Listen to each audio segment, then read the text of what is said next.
साल पहले एक्सपायर हुए ड्राइविंग लाइसेंस को रिन्यू करने के लिए जानिए क्या है नियम। नमस्कार, मैं दिव्या, स्वागत है आपका आज के इस वीडियो में।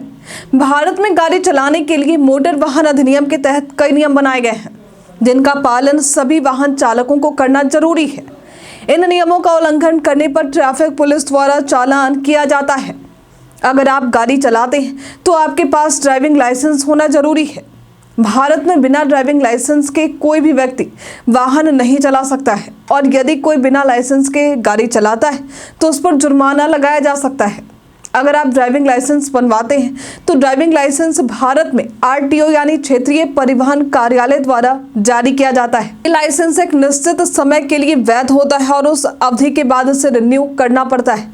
यदि ड्राइविंग लाइसेंस एक्सपायर हो जाता है तो उसे रिन्यू करना जरूरी है। लेकिन अगर आपके ड्राइविंग लाइसेंस को एक्सपायर हुए 4 साल पूरे हो चुके हैं तो इस स्थिति में लाइसेंस को रिन्यू करने का तरीका कुछ अलग होता है।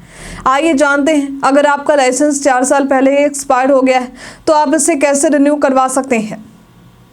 आपको बता दें कि मोटर वाहन अधिनियम के तहत ड्राइविंग लाइसेंस की वैधता आपके 40 साल तक की उम्र तक ही होती है, फिर इसे कुछ समय बाद रिन्यू करना पड़ता है।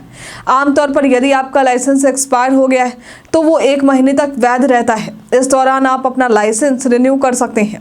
अगर आप 1 महीने से ज़्यादा का समय लेते हैं तो यहाँ पर आपको लेट फी देने पड़ सकते हैं। और अगर आपने लाइसेंस को 4 साल तक रिन्यू नहीं करवाया है तो आपको फिर से लाइसेंस नवीकरण के लिए पूरी प्रक्रिया अपनानी होगी, जो प्रक्रिया आपने लाइसेंस बनवाते समय पूरी की थी।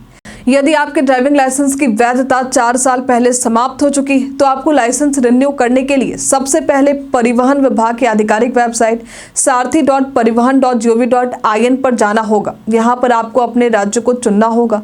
इसके बाद आपको ड्राइविंग लाइसेंस ऑप्शन पर क्लिक करना होगा और फिर ड्राइवर्स लाइसेंस पर सेवाएं, जिसमें नवीकरण, डुप्लीकेट या AEDL और अन्य को चुनना होगा। इसके बाद आपको एक एप्लीकेशन फॉर्म भरना होगा।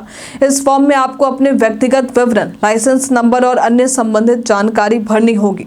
फॉर्म भरने के बाद आपको नेक्स्ट पर क्लिक करना होगा। इसके बाद आपको निर्धारित शुल्क का भुगतान करना होगा।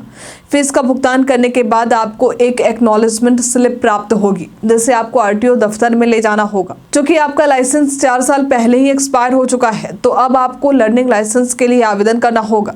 जब आपका लर्निंग लाइसेंस जारी हो जाएगा तो इसके बाद आपको ड्राइविंग टेस्ट देना पड़ सकता है। ये टेस्ट ये सुनिश्चित करने के लिए होता है कि आप गाड़ी चलाने के योग्य हैं या नहीं।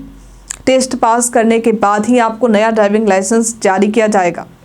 जब आप अपनी सभी प्रक्रिया पूरी कर लेंगे और आवेदन फॉर्म भरकर फीस का भुगतान कर देंगे तो आपको आरटीओ दफ्तर में जाकर अपनी फीस स्लिप, पहचान प्रमाण पत्र और अन्य जरूरी दस्तावेजों के साथ अपनी उपस्थिति दर्ज करनी होगी।